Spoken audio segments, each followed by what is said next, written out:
Oh, hello there. Welcome to Rebel Base, IGN's weekly Star Wars show. Okay, so this week we're going to be talking about theory and speculation about Star Wars Episode 7, The Force Awakens. So Gavin, his wisdom, put out a shout out on Twitter asking for your best Star Wars Episode 7 theories, and we've got loads of them here. Some really good ones, some rubbish ones too, I'm not going to lie. There's a lot of mental ones as rubbish. Well. Real rubbish. But the three best ones are going to win a prize. And what can they win? Star Wars Turtle Beach headsets. Look at these. Okay, can you model them? I can do. See, I've got a bit of a problem with this. I think we talked about this before, because they've got... What have they got there? It's both Empire and Rebel Alliance symbols. Don't want that. You want to choose a side. It's anyway. Harmony. So Gav got his hair shaved so that he gets closer ear cuppage these days. Anyway, let's start. So the first one is from Wesley Paul. And this is a theory that I kind of subscribe to. So Wesley's doing all right already. So he says there have been no Jedi or Sith for many years. Okay. Where we are now. Those that were Jedi or Sith have lost their powers or gone into hiding. But there's an event in the movie where you start hearing voices or developing powers and leading them to places for no apparent reason. So there's something calling them, hence the title, The Force Awakens. Yeah. This is why Finn is so surprised when he comes to in the desert. Yeah. The Republic are trying to discreetly terminate these youths. Okay. And Han Solo finds out about this. The Sith come out of hiding and they want to train these youth, and the Empire are trying to terminate them, and a small group of rebels are trying to save them.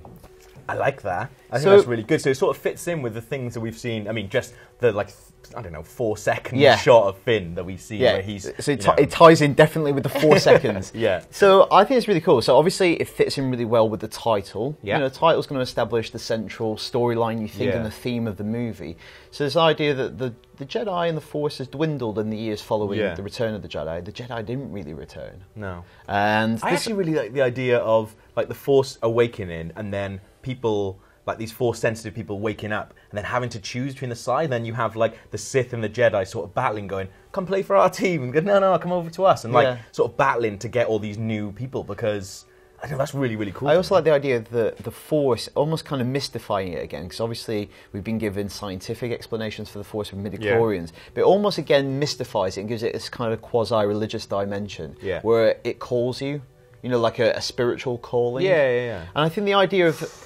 But what I might just complicate this somewhat. What if the... might you? Yeah, or might actually. What if the Empire aren't terminating Force-sensitive stormtroopers? Yeah. What if they're harnessing that ability? That's what I think, yeah. Yeah, I think we might have another theory that might extrapolate that a bit more. This is probably one of my favourites, from Diego Barrera, all the way from Mexico, which is far for us, but not that far for Americans. For email.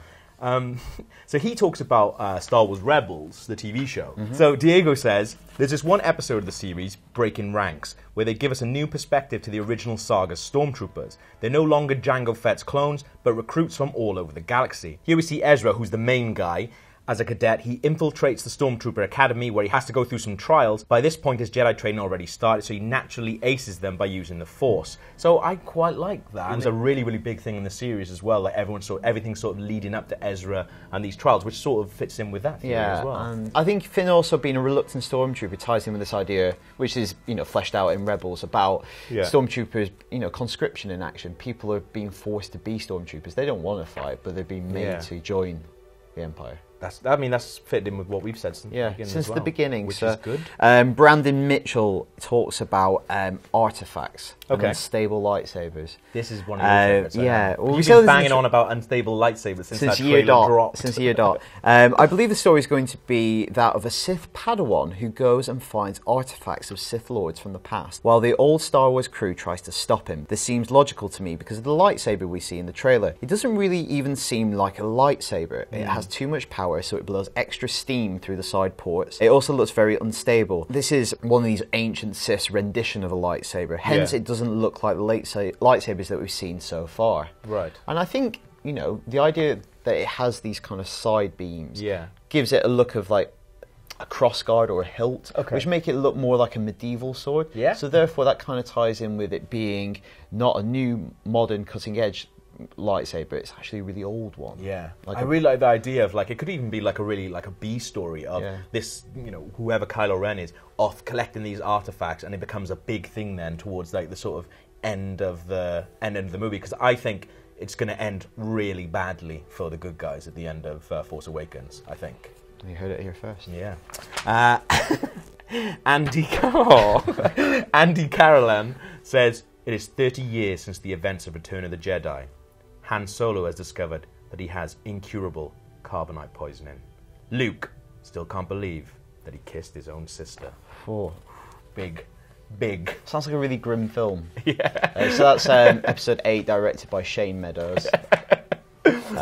Who knows? Yeah, I mean, do you think the sister thing keeps coming up? It'd be pretty good. Imagine if it's like an in-joke, something to laugh about. Do you remember that time we made out? Yeah.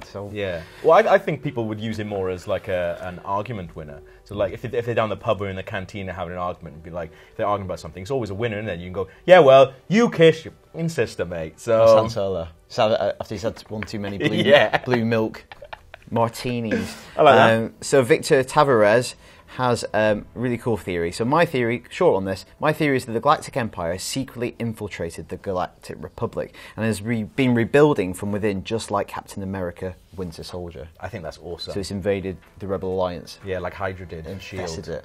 I think that's a really cool one. I really like that idea. I wonder if maybe that's following the lines of Empire a bit too neatly with his kind of that big reveal in Act 2. But that's good. Okay. But in film 2, you want that kind of turning point. So yeah. Do you think there's going to be that in the film too? There's going to be something. You can never be as big as Empire in that kind of thing, really. You're never going to have something as shocking as that. No. But at the same time, dramatically, it makes sense in the middle. You know, that's where it can get really bad and dire for your heroes, and then you have Part 3 to redeem them or resurrect them or give them some kind of redemption. You know, the same in the Dark Knight trilogy. I think that's just probably classic dramatic structure. Seb Chambers, in a galaxy far, far away, Jedis and Sith have discovered video games which has caused a battle between the Jedis and Sith over what console is better, PlayStation or Xbox. But what they don't know is there is a new empire uprising called the PC Master Race. Could this be the end of the Jedis and Siths? He spelt his sights, but never mind. Meanwhile, Chewbacca is rocking the Turtle Beach Stealth 400s, playing MLG chess in the Millennium Falcon. So if it was Turtle Beach judging this competition, you might have had a shout, but it's not. Pandering. Okay, so Devion says he thinks in Star Wars Episode 7, Darth Vader, Anakin, will be resurrected from his ashes by Master Yoda. No. Well, it's not going to happen. So they can hit the strip club and get some fine honeys. All right, that might happen. Then after they receive some mad loving, the girls transform into some fat-ass Transformers and take off into the night with Yoda and Darth Vader on their shoulders. Then, when they arrive to Cybertron, a bunch of aliens crawl up Yoda and Darth Vader's ass. Oh, no. Then they explode, ending the movie. IGN's number 1 pops up on the screen in big bold letters as the credits close. And this is what I think will happen in Star Wars Episode 7. Yeah, I mean, that's probably bang on, I reckon. Pandering, again, I think, somewhat. It's worked, though. He's got it in the show, isn't he? So, okay. Marlon Butts. So I've been floating this one around for a while now. What if Kylo Ren is actually Darth Plagueis, and he has arisen from a long slumber to take his rightful spot as the Emperor? Ren could have awoken on the snowy jungle planet seen in the trailer, and that's why he appears to be stumbling through the woods like he is disorientated. This would also explain why he has an older-style lightsaber. Yeah, it's cool. Again, this idea of it being a kind of antiquated lightsaber is coming up in a few of these theories. I like that. I like it a lot. Okay, so Bo Weston, this is my final one. It turns out that John Boyega's character is Luke Skywalker's brother from another mother. Except in this case, it's from another father, Lando Calrissian. Mind blown. Roll credits. Maybe. Doubt it. Yeah, probably not. Keith Holland, this is my final one. The only theory you need. Everyone in the trailer is sharting. Which is, do you know what that is? It's pooping, but you didn't mean to poop. Look at their faces, look at their fear. The only person who is embracing it is Kylo Ren, who is obviously embracing the dark side, or shall I say, the brown side. There has been an awakening. Have you felt it? And he puts "you're welcome" at the end. Well, I'm glad we ended on that one. Of all the great theories drawing on years of research and lore, we picked that one to end on. So we're going to pick up the paper on the floor and then decide which are the best ones. Should we do that? Yes.